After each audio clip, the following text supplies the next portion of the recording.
Demikian tanggapan dari Ketua Umum Partai Nasdem Surya Paloh mengenai penetapan tersangka dari Petrus Rio Capella. Nah, kita akan berbincang lebih jauh bersama kuasa hukum dari Petrus Rio Capella, Bapak Magdir Ismail, sudah hadir di studio kami untuk sore hari ini. Selamat sore, Pak Magdir. Sore. Ketemu lagi kita ya, Pak. Iya. Masih membahas hukum, tapi Pak Magdir, banyak pihak yang kemudian ingin tahu sebenarnya sebelum penetapan dari Petrus Rio Capella sebagai tersangka dalam kasus pusaran korupsi di dana bansos ini. Sudah berapa lama penyidikan dilakukan oleh pihak KPK terhadap Petrus Rio Capella?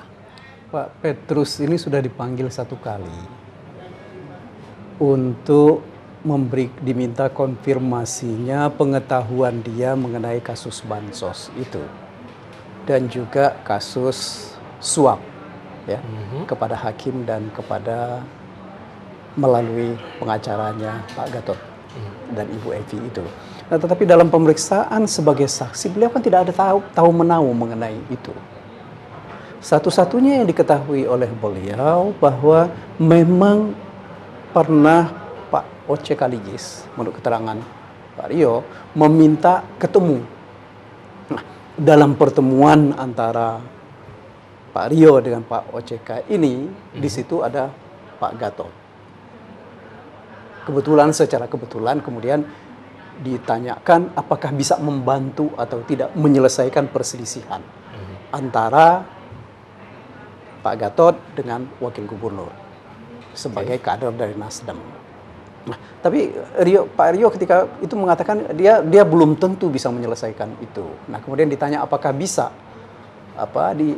difasilitasi untuk ketemu dengan Pak Surya. Dikatakan ya silahkan saja menemui Pak Surya. Itu terbatas seperti itulah yang menjadi latar belakang dari pertemuan-pertemuan antara Pak Rio dengan Pak Oce Kaligis. Nah, sebenarnya Rio ini bertemu dengan Oce Kaligis itu melalui permintaan seorang kawannya, ya, kawannya Pak Rio yang bekerja di kantornya Pak Oce Kaligis. Nah, di dalam pertemuan itu difasilitasi oleh kawannya ini dan ketemulah mereka seperti itu. Dan juga pernah bertemu juga dengan Ibu Evi. Tapi persoalannya tidak begitu jelas apa yang mereka minta kepada Pak Rio. Oke, saya garis bawahi Pak Magdir bahwa tadi Bapak sempat mengatakan bahwa sampai dengan hari ini KPK baru 1 kali memeriksa Pak Rio Capella sebagai saksi saja begitu ya? Betul. Nah, dan kemudian begini, satu hal lagi, Pak Rio ini dipanggil untuk perkara baru dari Pak Gatot dan Ibu Evi mengenai pemberian ya atau janji kepada Pak Rio.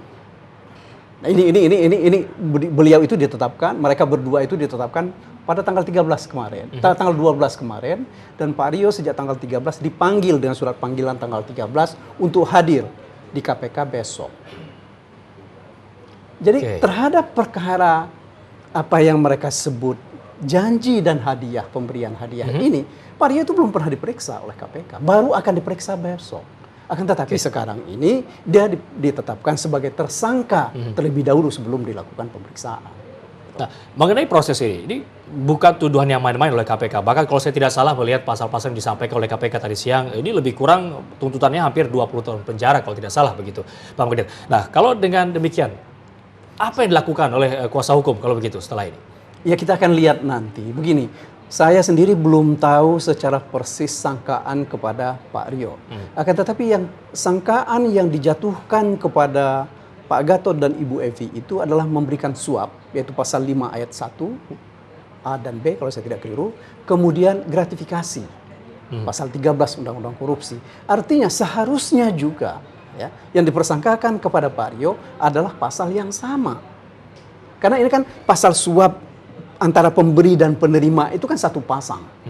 Pasal gratifikasi antara pemberi dan penerima itu juga satu pasang. Tidak bisa orang disangka dengan pasal yang lain sementara pasangan yang lain disangka dengan yang lain.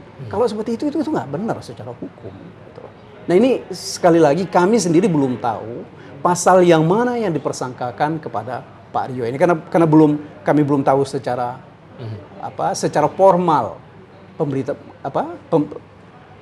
pasal yang dikenakan kepada beliau itu kita belum tahu. Oke, dari Pak Magdir sampaikan tadi beberapa hal ini menjadi agak sedikit menjadi pertanyaan besar mungkin bagi masyarakat. Mengingat Pak Rio baru akan dipanggil esok untuk kasus yang serupa begitu, tapi ditetapkan sebagai tersangka hari ini dan polanya juga. Nah kalau begitu dari kuasa hukum sendiri bisa mengatakan apakah pola dari apa yang dilakukan oleh KPK hari ini tidak sesuai dengan prosedur yang sebenarnya? Jadi begini, kalau kita mengikuti satu putusan Mahkamah Konstitusi tahun 2014 yaitu yang dibacakan Februari kemarin, Februari 2015 ini, syarat penetapan seorang menjadi tersangka itu bukan hanya 2 bukti permulaan, tetapi harus 1 ditambah 1 lagi norma baru oleh Mahkamah Konstitusi, yaitu pemeriksaan terhadap calon tersangka. Ya. Nah, mestinya kan kalau andai kata besok Pak Rio ini diperiksa, itu memenuhi syarat bahwa beliau diperiksa sebagai calon tersangka, baru kemudian ditetapkan sebagai tersangka. Nah, sementara ini kan tidak. Satu sisi itu saja, itu yang saya katakan tadi di hadapan teman-teman pers, bahwa penetapan Rio sebagai tersangka ini terlalu tergesa-gesa. Ya, saya nggak tahu ada apa di balik penetapan tersangka ini. Itu yang pertama. Kemudian yang kedua, ya yang kita lihat betul secara baik, apakah pertanyaannya adalah apakah penerimaan uang dalam tanda kutip yang diterima atau yang dilakukan oleh Pak Rio ini kewenangan KPK atau bukan untuk menangani perkaranya? Kenapa? Karena undang-undang KPK itu memberikan batasan yang pasti mana kewenangan KPK. Kewenangan KPK itu kalau korupsi itu dilakukan oleh penyelenggara negara, betul Pak Rio ini anggota DPR sehingga jadi penyelenggara negara. Kemudian yang kedua, syarat kedua itu adalah meresahkan masyarakat. Yang mana pekerjaan atau perbuatan yang mana dari Pak Rio ini yang meresahkan masyarakat? Masyarakat yang mana yang diresahkan?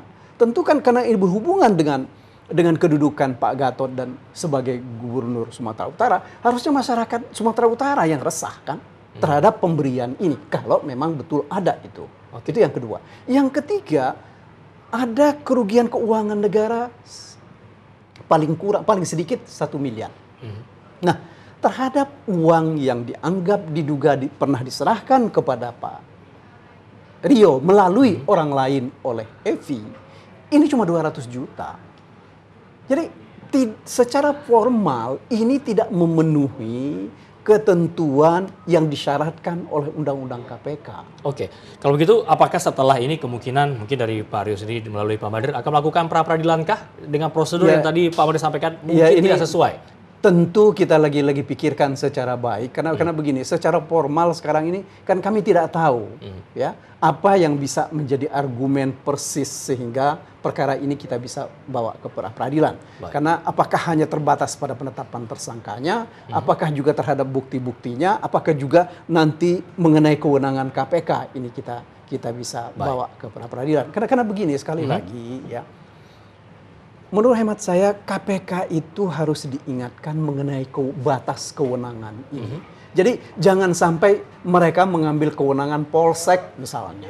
Ya, ini yang kita perlukan. Jadi kita tidak memerlukan KPK yang kuat itu bukan dengan secara sembarangan menetapkan orang dan menangani perkara yang tidak merupakan kewenangan. Baik, kita akan tunggu langkah hukum dari tim kuasa hukum Pak Magdir sendiri. Pak Magdir, terima kasih sudah menyempatkan waktu sore hari ini hadir di studio iNews TV untuk berbincang bersama kami. Terima kasih sekali lagi Pak Magdir. Terima kasih atas kehormatannya. Baik, pemirsa demikian perbincangan kami bersama kuasa hukum dari PT Suryo Capella, Bapak Magdir Ismail. Nanti kami akan lanjutkan kembali perbincangan dengan pengamat hukum dan juga pengamat korupsi. Tetap bersama kami. Terima kasih banyak loh Pak Magdir.